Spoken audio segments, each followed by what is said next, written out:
And we are live. I see us. Welcome, everyone. Happy Friday. And the Rebel Roundtable is happy to be back in 2026 and looking at talking to Donisha Moreno today. And I am so excited. As soon as I talked to Donisha, I was like, oh, we need to connect and work together. She is the founder of Momentum Management Consulting, and she does fractional law firm management, which I love because lawyers, we don't like to manage things. We like to practice law. And so, Yes. Donisha, welcome to the Rebel Roundtable. Thanks for being here. Thank you, Jen. Thanks so much for having me. Yes. So give us a little bit of your background and what you do for law firms. So my background is working as a legal assistant and paralegal for about a decade, and then getting into law firm management and operations. Just this business is sort of born out of seeing all of the frustration and pitfalls of law firms, seeing where all those pain points are and just trying to make life a little easier for Mhm. all of those attorneys that are struggling. Well, no one teaches us how to run a business in law school, Right. and I always joke that my favorite conferences that I speak at are the ones that are actually run by paralegals because it's all organized. Everything is, they have every boom, boom, boom. And then we go to conferences that lawyers are in charge of. It's a chaotic mess half the time.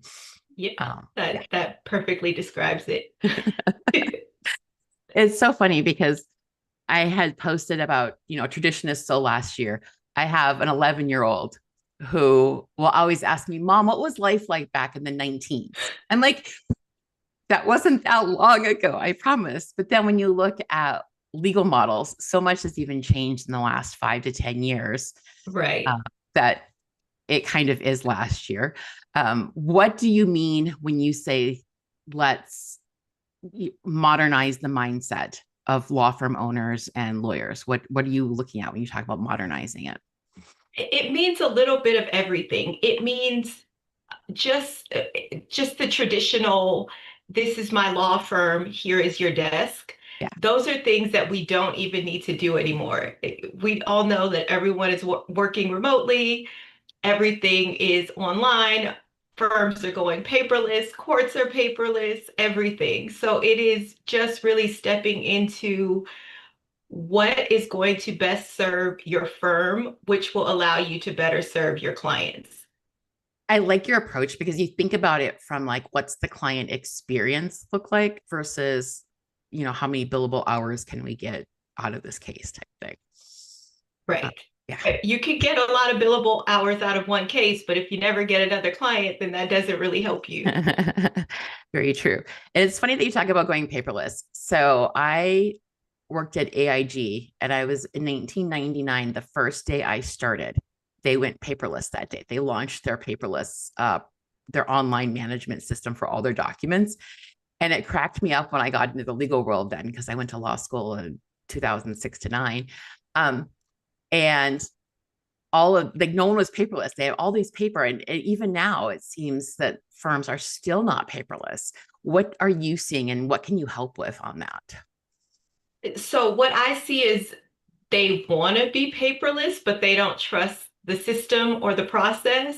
Mhm. But you can lose a file just as easily as you could lose paper. I mean, how many times have we had something on our desk and we may spill a cup of coffee or something like that? So, Yep. getting attorneys and law firms to understand how much more flexibility being paperless can give them, how much it opens up opportunity just in hiring and in Yes. marketing and everything.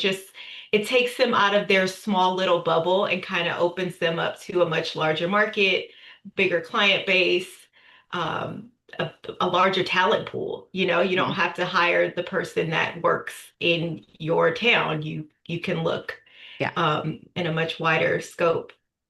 Let's go off on that topic a little bit because that is one of my biggest, like the pros of going paperless or electronic is that you don't have to have expensive office space. You don't have to have an employee who lives within driving distance of your office.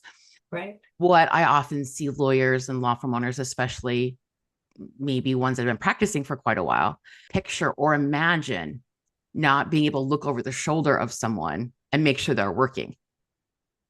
Right. How do you So, respond to that kind of so micromanagement? we've Yeah. all worked in an office before, right? How Yeah. much time do you spend talking to your coworker? Or Yep. we're all socializing in whatever way that may Yeah. be, you Mhm. know? But if I can sit at my desk and work for 8 hours and I haven't had to spend an hour in traffic, I'm not thinking about the traffic. When I'm getting off work, I'm much more productive. Yeah. And if the only way that you can know that your employees are working is by watching them, then you have a very big problem. Thank you. Yes. Yes. Thank you. Go expand on that because I just want you to talk about the problem if that's the only what are the what's the solution to that, I guess. Well, the solution is, what does success look like in your firm? What are expectations for your employees? What are expectations for a client experience? And if things are getting done, there are not things getting clogged in the pipeline. Mhm. Clearly, that means people are working. Yeah. So let's let's sort of shift to what works best for everyone. Yeah. You know, something I'm seeing now is a lot of law firms are remote or they're requiring their support staff to be in office to Mhm. have a Zoom meeting with someone else who's at home. Yeah. And it's like, why? Why are you doing that? What's the point What of is it? the point? Yeah. Yeah. Yes. The idea and what I get pushed back a lot from all over the place, no matter what type of organization it is the work that you have to do in order to set those expectations and and actually have like KPIs and do things. I struggle with a lot of law firm owners who like that's too much work. I don't want to do that. I just want to micromanage and be burnt out. Well, they don't say it Because like that's that. not a lot of work at all. Yeah. No, exactly. But that's the getting them to see that that's what's burning Right. them out. Right. I Is mean, that's the thing that's going to set them up for success. If you think just having people at a desk all day is the thing that makes you successful, then you're not doing it right. exactly. Yeah. When someone's burnt out or they're feeling, chaotic or overwhelmed, do you usually find the problem is the system or the people or something else? Like what is usually the problem? I think it's a little bit of a combination of both. I think when it is the system, people don't necessarily feel empowered to talk about the ways that they need the system to work for them. It's just kind of this is the way we've always done it, and they don't know that there are better ways, there are upgrades, there are integrations, there are all of these tools that exist that can make life a whole lot easier for people. You just said my least favorite words. This is the way we've always done it. Yes. As soon as I hear that, I'm like, Yeah, what a yeah. favorite people. It's like the work equivalent of a parent saying, "Because I said so." Exactly. Yeah. Yeah, and it's interesting too because a lot of that's how it's always been done is because higher levels in the law firm aren't listening to frontline staff on what they actually need and some ideas they have. I feel like there's this hierarchy sometimes that people aren't allowed to talk back. Um, do you see that? Do you see like law firm owners who are more collaborative with their staff, figuring things out quicker than some of these, not I'm listening to starting them? to see that more with newer firms Yeah. where they are much more understanding of the fact that, as you pointed to earlier, if a paralegal is involved, things are going to run much more smoothly than if the attorney's just like, here's this idea and thinks that these magical people make things happen for them. Yeah. So I think a lot of it is probably generational where Mm-hmm. we're starting to see the attorneys who have always been remote or everything has always been online. So that shift is a lot easier for them to accept than it is for people who've been doing this much longer. Yeah. And the big gap there is that those newer attorneys or the ones graduating law school don't want to go to a firm now Right. that doesn't have like the a modern work style because I hear a lot of lawyers complain they can't hire, they can't find any lawyers, they can't find Hmm. anyone to work for them, and then I ask, well, what's your work style or what's your office setup like? And they tell me, I'm like, I wouldn't work there either. Commute downtown, Yeah. take the elevator for 15 minutes up to the top floor and sit at your desk in your, suit where Yep. you're never going to see a client anyway. Yeah, Yep. it's, Yep. it's not Or if you fun. do, you see them on Zoom or you see Right, exactly. Yeah, yeah. It's like the thought of if you're a lawyer, this is the way that it must be yeah. has to go away. Yeah. You've talked a lot in some of your things that I've seen you write about and speak about partners and how they spend their time. What are you seeing that makes you think this is not the best use of a partner's time? What do you see them doing that's not the best use of their time? Yeah, so I think it's a lot of what you talked about, them Mm. not want, them micromanaging, not wanting to have policies and procedures or KPIs in place so that people have that go-to resource. Making yourself the only person with the answers Yeah. is the biggest waste of time you could ever create. Yes, I agree. And plus, it just burns you out and it makes you hate practicing law. And I Right. want people to hate practicing law. I want them to love it and convince Yeah. more people to do it. So Yeah. I now, mean, you can tell someone to push the button, which is great, but if they understand why they're pushing the button, they're yep, much more likely to understand that one in a million circumstance where they shouldn't.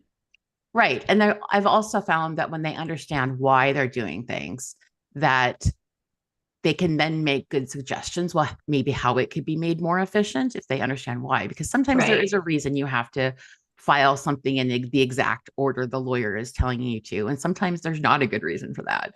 And so I Yeah, think it's that's just the explained way a they've lot. always done it. Yeah. Exactly. Yeah. They get so hung up on that. As soon as someone says that, it just like triggers me. It's like one of my Yeah. biggest triggers of it. It's how it's always been done. Yeah. Um, let's talk about client experience because this is where I love to work on design and figuring things out. Client experience. Talk about a modern firm versus an old school firm and what that looks like to the client. So a modern firm looks like a lot of client accessibility to their own documents, access for clients to upload information to you, Mhm. to get quick notes to you, just text interaction where everything is not the traditional route of a client always has to call you, a client Right. always has to set up a meeting, you're always, waiting for a fax or waiting for an email. It's just, making it I mean, we work 9 to 5, right? But our clients also work 9 to 5. Right. So Right. chances are they're not available to speak to us then. So I think having those sorts of tools in place that make it easy for them to communicate with us when they need to, or us just having those quick ways to respond to them, Yeah. it eases the burden for everyone. Yeah. If a client is doing anything with a lawyer, it is usually stressful, maybe high stakes, and they want to feel like this is the most important thing on your desk. Yeah. Well, and I also feel like modern firms are setting better expectations with their clients on how to communicate what the best way is, what response time they can get, and the all the bar complaints that come in. My lawyer didn't communicate with me, and then you look at their Hmm. systems, and it's because they have 3,000 emails and they don't return voicemails. And Right. not that I don't voice. If someone leaves me a voicemail, I'm like, forget it, just go online and talk to me. Um, but it leads to a lot of not setting up things from the beginning with the client Hmm. even that results in. And if someone's going to make it hard for me to pay them, I'm probably going to go somewhere else. That's what drives me Yeah. crazy when I'm like, there, can you send a check? I'm like, no, I don't even No, own I a checkbook. can't. No. I'm like, if Right, you send me a bill right. that says pay now, I will click the button and pay right as soon And as I pay get now. Yeah. Anything it. else is like good luck. I need a check and a stamp Yeah, and an right. envelope. It's like, Yeah. yeah, good luck. That's why I saw a firm that had these fee agreements and they would only do them like in write, like paper form, and they would mail the fee agreements to the client after the meeting or they sign them there, but most of the time it was mailed to them. I'm like, first of all, postal service, you never know how many weeks it's going to take to get there these days. And so then you're holding up a case that is important to them because Right. of going back and forth on this and waiting for a check to come in. I thought that was a little crazy. So But it just also seems like how much time is being yeah, wasted doing that. You're already having to prepare the document. Why not just be able to hit a button and get it off your desk? Yep. Just makes more sense. It does. Some of the biggest challenge I often see is a lot of lawyers will admit that their systems or that they could do things more efficiently, but they get caught up or hung up on actually starting or wanting to put in the time to save it. I had done a study last fall, and we were going to put 40 hours of systems time into building something out. And it was going to save them 1,000 hours a year by building it out, right? And they were still hemming and hawing. I was like, Yeah, just because because I it's need going to take those so much 40 time right hours. now. Yeah, Yeah. it's going to Well, take so much right we now. all sort of fall victim to that Yeah, when it's yeah. like, it's just easier for me to do it myself. Mm-hmm, This is mm-hmm. that on a much larger scale, obviously. And, Yep. who wants to learn how to do a new thing or, you know, they don't understand the benefit. Even when you're giving Yeah, numbers yeah, like that, yeah. the only thing they're hearing is, I'm going to spend 40 hours on this. Yes, exactly. And then they get hung up right there. Yeah, they're like, that's it, we're done. That's it. We're not going to do this at all.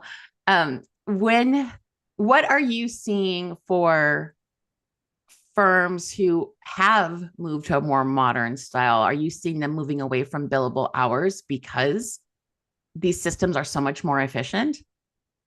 Or are you still seeing them doing pretty much the same amount of Yeah. billing now? Um, they are doing more billing. I've Mm-hmm. also seen that it allows attorneys more time to do other things, Okay. to explore more technology, maybe to go and do marketing for the firm, doing business development, speaking engagements, those kinds of things. Like they are not as resistant to those things because they actually have more time. It's not adding Mhm. to their work. It's, reallocating their time Yeah. to better things. To better things, which Yeah. makes sense because we are so far behind and burnt out on things that we have an entire list of things that we're constantly pushing down. And if we could actually get to those things, life would be better. Yes. Yeah, there was some discussion with some paralegals recently that we talked about where they were worried about their jobs being replaced by some of these automations and if they suggested these things. And I'm like, no, because there are so many things you can be doing to make the firm run better, client communication, more proactive work that you're doing, that you're not be replaced by AI. AI is going to replace the stuff that you don't really need to be doing. Right. You can focus on the more human centered stuff. So Yeah. It's, whole conversation. the same way we've gone away from the olden days of, your secretary taking shorthand for your Yes. letters. We just don't have to do that anymore. This is that shift like times 1,000, but it's Yeah. just where we're going. Yeah. You Yeah. Yeah. better get on board or you're going to be in trouble. Yes. And I like the fact that it's moving a little bit quicker. The law moves so slow. The legal industry moves so slow. We're always so far behind in adopting new things. I do like the fact that it's accelerated pace these days for some of these changes, but it still feels like I've been talking about this for 10 years and it's still like pulling concrete through the water. Yes. It Yes. could be slower though, and we've seen it be much slower than that. So I Yes. guess it's progress. It is progress. So, like I think about how our billing models were set up like in the early 1900s, not back in the 19s where my kids think that In the 1997 was a 19s. long time ago.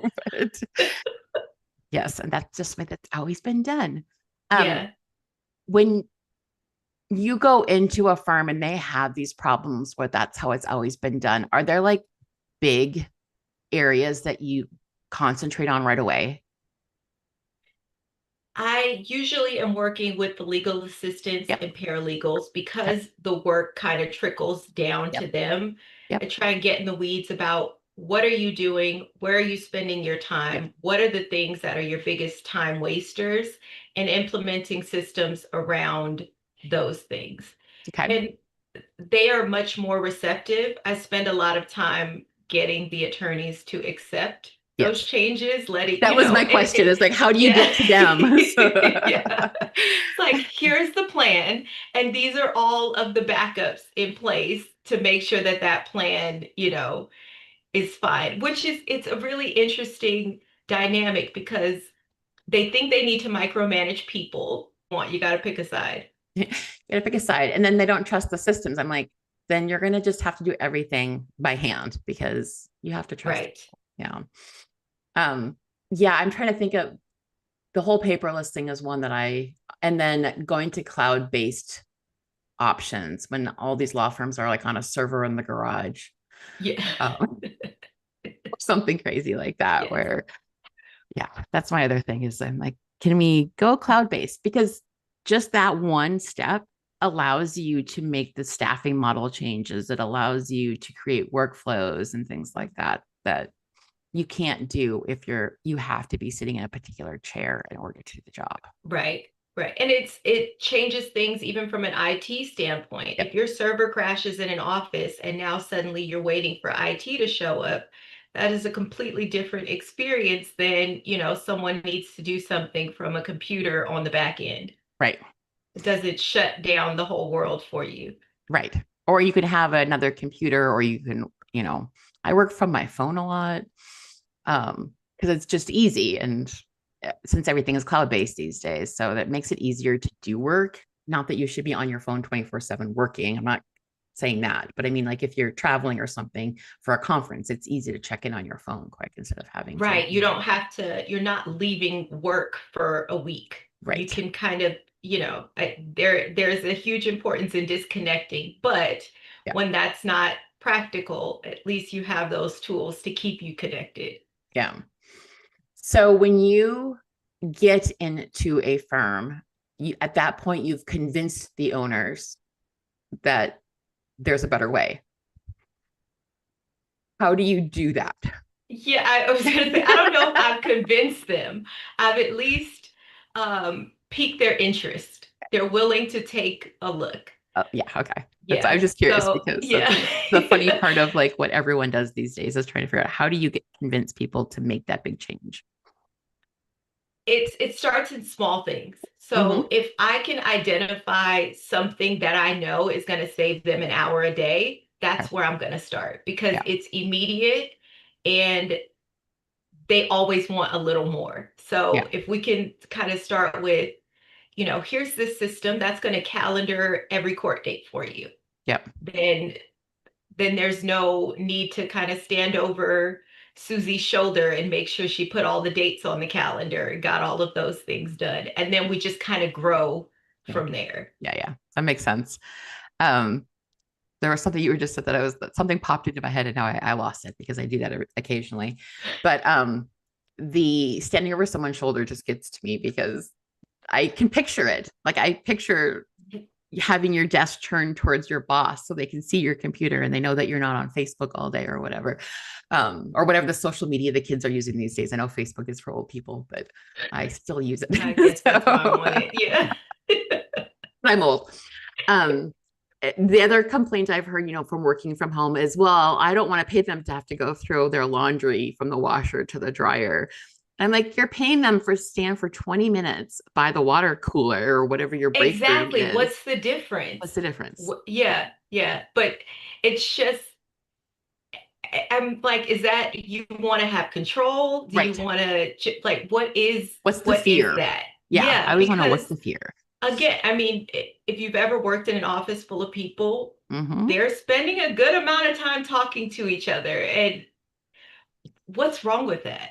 Yeah. And I get nothing. If I have to go to an office, I get nothing done because people are like, oh, you're in the office today. I'm sitting here and chit chat with you for an hour. I'm like, I'm getting zero work done by being in the office. Exactly. Right. So you go into an office and Yeah. then you come home to work. Yes, exactly. Yeah. When I could work from home and throw my laundry back and forth between the washer and dryer as needed or whatever, let the dogs Right. out every once in a while. I Right. know. I mean, you're not going in the backyard with like a bucket and scrubbing your laundry. So should be Yes. fine. Yeah. I think, I don't understand the need to control everybody's yeah, time yeah, during the workday. And control is kind of the word that it always it feels comes down like. to. Yeah. Yeah, no, I think so. And I think that the best firms I'm seeing right now are the ones who are being as flexible as they possibly can be with the right guardrails and the right systems in place. And they're like, Right. I have an awesome paralegal who can't go to the office because of whatever her situation is or where she lives. Um, I find a way to make that work. Right. That's what I'm seeing with like the more forward-looking firms, innovative firms these days. Yeah. Because you're going to That's get better employees if you you're you working just around do. them. Yeah. And if people are happy with work, I Yeah. mean, if you want a good client experience, that starts with the person answering the phone. Yep. They are your frontline marketing and sales people. So Yes. that's funny. Um, there, I don't want to harp too much on, but I find generational differences often become a problem. Do you work on those types of communication issues, anything like that? Do you refer those out when you talk about Those generational? are usually better referred out. I Mhm. can sort of triage Yep. smaller problems.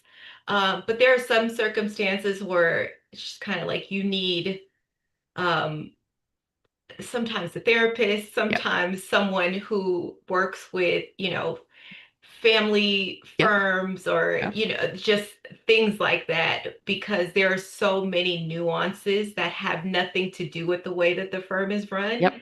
Exactly. that you sort of need to separate them. Like, I will handle the operations, you let someone else work on the dynamic of, the people in Yeah. charge.